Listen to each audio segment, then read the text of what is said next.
Ba, lokaloi dago, hori, arategi bazana, Bai.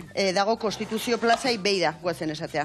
Eta San Jeronimo kalian dago, eta hor saltzeitugu artelanak, ilustrazioak, eta urtean behin ere iten dugu erakusketa gelatxo bat garai batean nebera zanean. Da 5 metroko espazio txiki bat, Bai.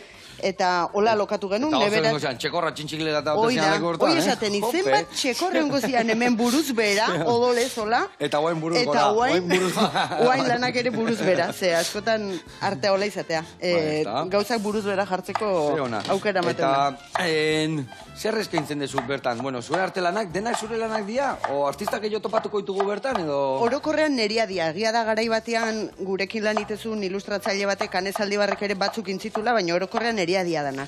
Baina gero hor, nebera hortan urtean behin iteitugun erakusketatan, beste artisten lanak erakuste ditugu. Oain arte lau edizio inditugu, eta helburua da horrekin jarraitzea, noski? Eta... Hola, baina gehien bat neria bai. Ona, bueno, eta hemen ibilia kolore gola, kolore berak, koloreka du izena, proiektuak. Bai. Zergatik da koloreka? Nondik harrapatu zenun izen hori, zergatik garri zen? Izenekin jolastea gustatu iteze baita, ere. Janakin jolastea dezela, izenekin eba. Eta orduan esaten duen, kolorea jarri nahi diot, kolore itzeuki behar duen ere proiektuak. Eta esan nun, kolorea, ore. Orduan zein nun, iztegi hartu, eta orekin astezian hitzak behiratu zintzian. Eta ikusi nun, oreka, esan nun, zoragarri. Kolorea eta orekak ondo adierazten du nik esan etena eta nire... Dana kolorez josita ez gaude ondo, eta kolorei gabere ez, orduan oreka hori. Eta horraitik da izena. Eta bestalde barkatu jazu, koloreka ere orden bat esan nahi du. Gauzak tamainaka jartzea esan nahi du ordenatua jartzea, edo koloreka jartzea ordena. Eta orduan ordenare gustatu ditu zait. Orduan bi gauza horiek gustartzea ditu izenak. Ze hona, nire. Eta bertan, zure artelarenetan, ze isladatzen dezu? Ikusten dut paisaiak asko gustatzen zaizkizula. Eo, ez dakit, eraikuntzak eta hor, bueno, gizakien bat, ez dakit, zer isladatzen dezuz? Hori gutxinaka kontuatu nahi zen gauza bada, nahi gabe atea dia gauza horiek. Natura gustatzen zaiten neurrin, paisaiak errexatatzen zaizkit. Ze pakea emate jate. Hola, zeru asko ikusten dian paisaiak gustatu zaizkit, nahi bizitzeko eta adierazteko ere bai. Eta persona baita ere, ze personi gabe interes gutxi, bueno, naturak interesa pizten dit, baina personen jarrerak eta eguneroko bizitza gehiago. Orduan saiatzen ez... Naturan bat gehiare bai, ez da? Bai. Mateu ez ez, desnaturalizautare bat gaude, baina, bueno. Batzutan astu itse zaigu, baina...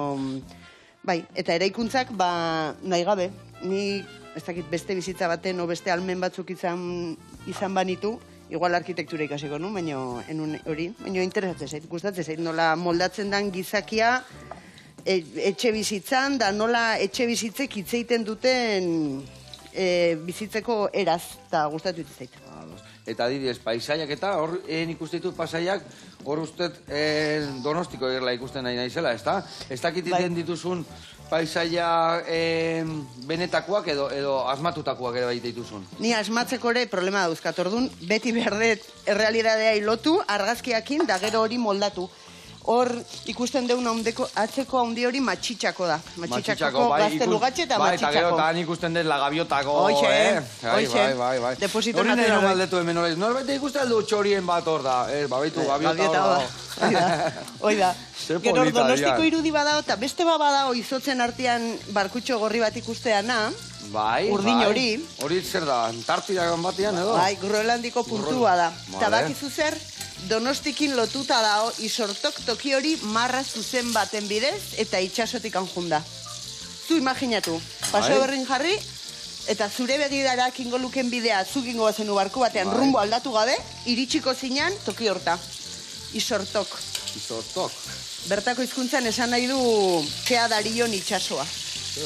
Bueno, eta orduan hor badago serie bat, nun erakusten dian munduko puntu batzuk, Donostikin lotuta daudena itxasoz eta marra zuzen baten bidez. Eta horrek ere, inspirazio bezala erabiltzat hori.